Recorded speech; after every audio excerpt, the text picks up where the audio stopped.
Fala aí pessoal, tudo bem com vocês? Eu gostaria de iniciar esse vídeo citando um trecho muito belo da obra de Santo Agostinho, intitulada De Civitate Dei, a Cidade de Deus. Então diz Santo Agostinho: dois amores fundaram duas cidades, o amor do homem por si mesmo até o desprezo de Deus, a terrena, e o amor de Deus até o desprezo de si mesmo, a celeste.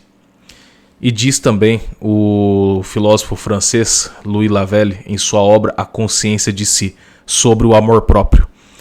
Muitos homens não conhecem outro amor. Em vez de expressar uma renúncia de si e uma união com outro ser no universal, o amor é para eles apenas uma aliança entre dois egoísmos a serviço um do outro. Eles tiram vantagem até do acordo sutil que reina entre seus pensamentos e que não passa de um meio para eles de dar e receber certas carícias imateriais. Pois bem, mediante esses dois trechos providenciais desses dois gigantes, nós temos uma reflexão para a nossa quaresma de 2023 que nos leva a um contraste. De um lado, nós temos diversas correntes, inúmeras, muito confusas, muito caóticas, que de fato nos leva a esta concepção da existência, ou seja, a nossa existência ela é, como princípio, caótica, equívoca.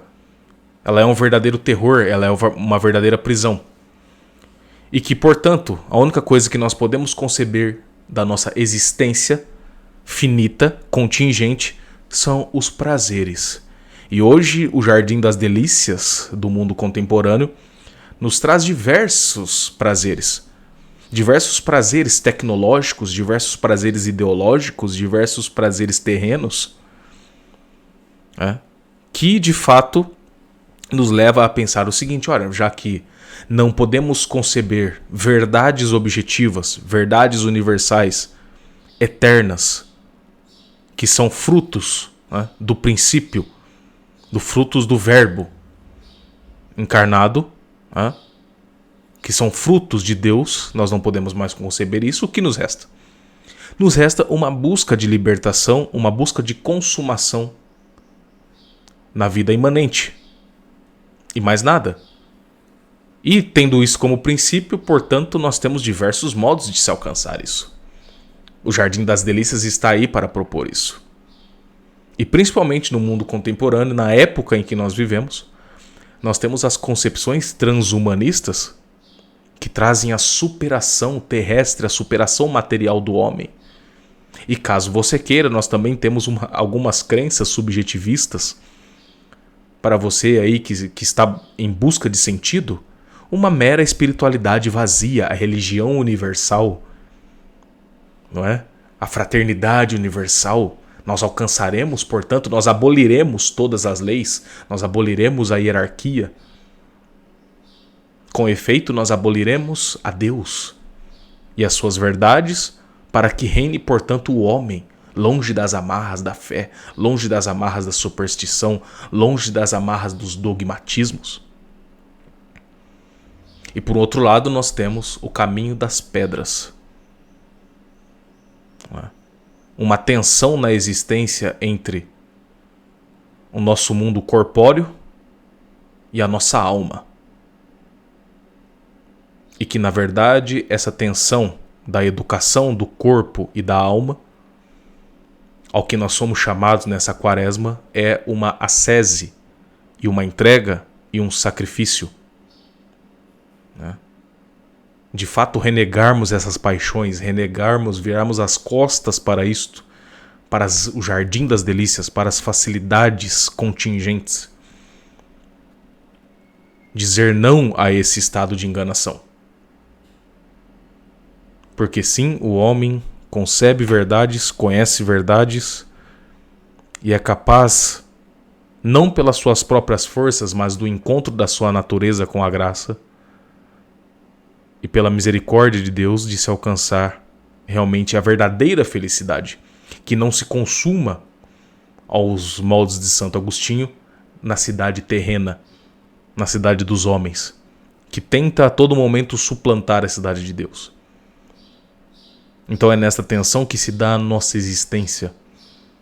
em como nós, de fato, pela humildade e pela temperança, aceitamos que nós temos as nossas fraquezas, as nossas misérias, mas que elas não devem ser romantizadas. Mas que através do sacrifício, da ascese e do encontro com Deus, nós desejamos a superação dessas misérias mediante a graça. E que isso nos enobrece infinitamente mais. Isso nos dá o sentido, de fato, infinitamente maior do que não quero nada disso. Não servirei. Isso não serve, não serve.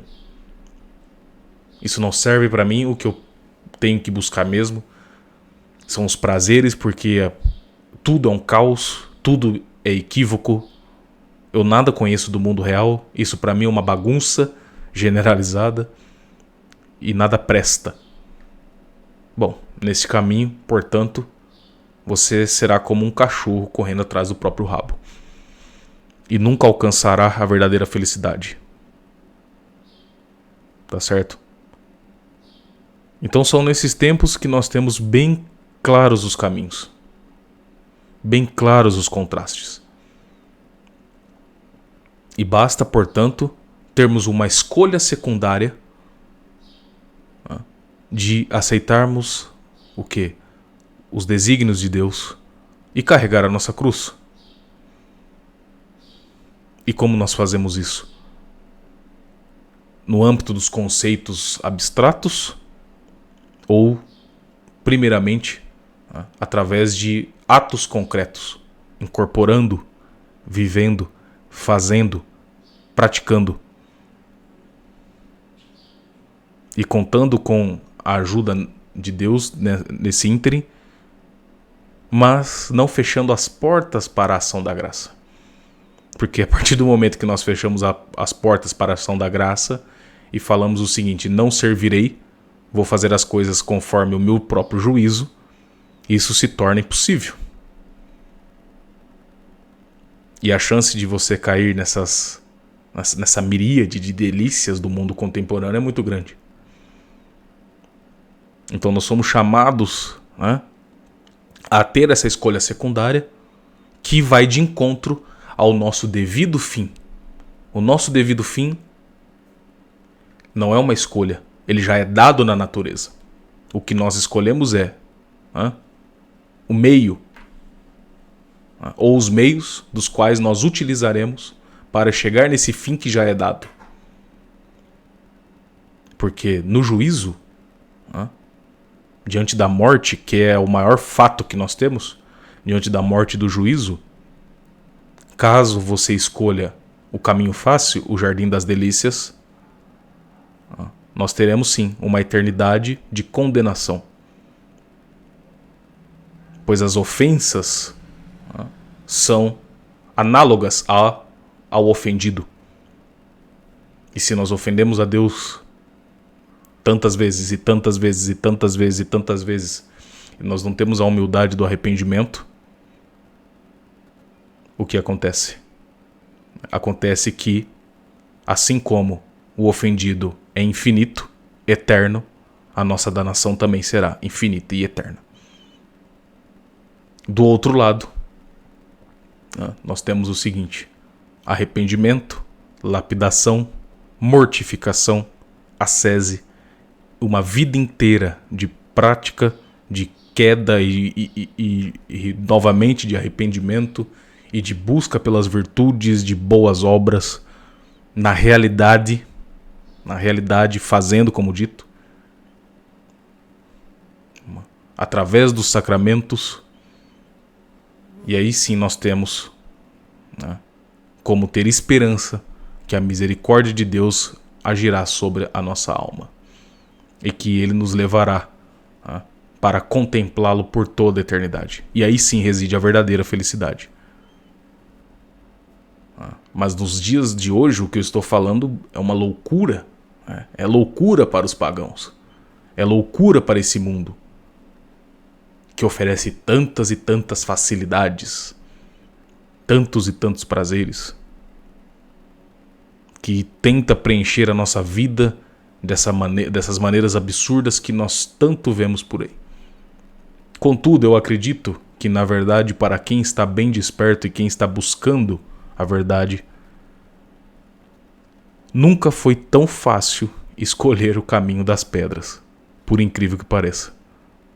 Nunca foi tão fácil desejá-lo.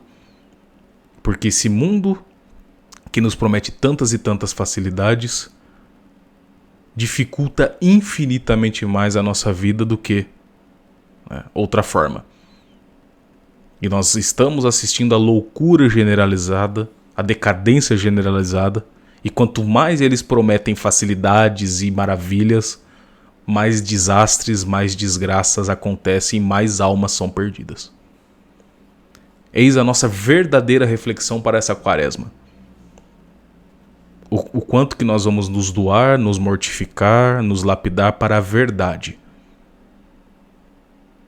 Porque até mesmo aqueles que prometem o jardim das delícias estão infiltrados na nossa igreja. Estão prometendo também que não, o que nós devemos buscar é o que? A abolição da lei cristã, a igreja do poder, para que renasça a igreja do carisma neste mundo aqui. São traidores e que também prometem, e que também levarão muitas almas, infelizmente, à perdição. E nós vamos participar disso também? Ou vamos fazer o que deve ser feito? Vamos cumprir com o nosso dever, fazer a nossa parte? É isso que nós devemos fazer, a nossa parte. A nossa parte. Portanto, nessa quaresma, reflita muito, faça penitências, estude muito, tenha um período de silêncio, busque a contemplação, busque cortar práticas que te deixem aí distraído diante daquilo que realmente importa. Faça o que deve ser feito no campo do fato, no campo da realidade. E tenha uma mudança de vida se ainda não teve. É isso que todos nós somos chamados a fazer. Todos nós, todos. Incluindo este que vos fala. Tá bom? Então é isso. Essa é a minha mensagem de quaresma para todos vocês. Uma breve mensagem. Eu indico algumas leituras para aqueles que estudarão nesta quaresma e querem realmente fazer ações de ascese e de aproximação maior com Deus, mediante a via intelectual, que é um meio para tanto, não é? Então eu indico para vocês as meditações para a quaresma de Santo Tomás de Aquino e de Santo Afonso Maria de Ligório. Indico os livros de São João da Cruz, Subida do Monte Carmelo e as Noites Escuras. E também indico as moradas do Castelo Interior de Santa Teresa d'Ávila. Tá? Leiam esses livros na quaresma, reflitam. Reflitam. Se vocês já leram, tudo bem, mas indico que releiam, e que reflitam novamente e façam comparações, façam contrastes com isso que nós estamos vivendo no mundo atual. Com certeza serão livros providenciais para entender tudo o que está passando e o nosso papel diante de tudo isso, na quantidade de loucura que nós estamos assistindo e presenciando e, sobretudo, vivendo na nossa rotina, no nosso dia a dia. E o quanto isso nos influencia. Então, esse movimento, todo esse movimento de ascese e de mortificação é o que nos trará, espero que nos traga maior normalidade. Tudo bem? Então é isso aí, gente. Até os próximos vídeos. Amanhã, quinta-feira, volto no canal aí com a transmissão da série sobre a eugenia. Então amanhã nós estaremos aí às 20 horas. Tudo bem? Fiquem com Deus, uma santa quaresma a todos e até os próximos vídeos.